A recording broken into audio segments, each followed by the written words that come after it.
చూస్తే తెలంగాణ ఉభయ సభలు ఉదయం 10 గంటలకు ప్రారంభమయ్యాయి. సంతాప తీర్మానాల తరువాత పొగాకు ఉత్పత్తి, సరఫరా, అదేవిధంగా నియంత్రణ ప్రకటనల నిషేధ చట్ట సవరణ బిల్లుకు సభ ఆమోదం తెలిపింది. అనంతరం సభ టీ విరామం తీసుకుంది. విరామం తర్వాత బట్టి 2023-24 అనుబంధ అంచనా వ్యయాలపై తీర్మానం ప్రవేశపెడతారు. ఇక ఆ తర్వాత ఓట్ ఆన్ అకౌంట్ బడ్జెట్పై చర్చ జరగనుంది.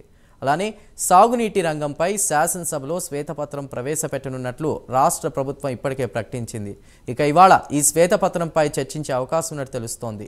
గత 10 ఏళ్లలో సాగునీటి రంగంలో ఏం జరిగింది, పెట్టిన ఖర్చు, సాగులోకి వచ్చిన ఆయకట్టుపై ప్రధానంగా పొందుపరిచినట్లు కూడా తెలుస్తోంది. ప్రాజెక్టులతో పాటు అంతర్రాష్ట్ర నదీ జలాలు, కృష్ణా జల వివాదం గురించి కూడా చర్చించే అవకాశం ఉంది.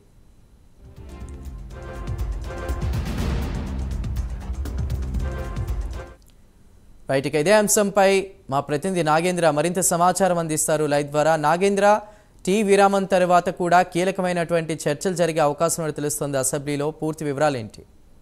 Thank you Chandu. ప్రస్తుతం అసెంబ్లీలో సంతాప తీర్మానాలు ప్రవేశపెట్టిన తర్వాత, అదేవిధంగా కొన్ని బిల్లులకు ఆమోదం తెలిపిన తర్వాత ప్రస్తుతం టీ విరామం తీసుకున్నారు. టీ విరామం తర్వాత అసెంబ్లీ వేదికగా హాట్గా చర్చ జరిగేటటువంటి అవకాశం కనిపిస్తుంది. ఎందుకంటే ఇప్పటికే కృష్ణా జలాలకు సంబంధించినటువంటి అంశం పైన అసెంబ్లీ వేదికగా శ్వేతపత్రం రిలీజ్ చేసేందుకు ప్రభుత్వం సిద్ధమైంది. దానిలో భాగంగానే ఇప్పటికే గత ప్రభుత్వం చేసినటువంటి తప్పిదాలు, కృష్ణా జలాలపై తప్పిదాలు, అదేవిధంగా లోపభూయిష్టాలకు సంబంధించినటువంటి అంశం పైన ప్రత్యేకంగా ఒక బుక్లెట్ మరి రూపొందించి మరి శ్వేతపత్రం రిలీజ్ చేయబోతుంది. ముఖ్యంగా గత 10 సంవత్సరాలకు కూడా తెలంగాణ రాష్ట్ర ప్రజలకి కృష్ణాకు సంబంధించినటువంటి జలాల అంశంలో తీవ్రంగా అన్యాయం జరిగింది అనేటటువంటి అంశాన్ని ఈ శ్వేతపత్రంలో పొందుపరచడం జరిగింది.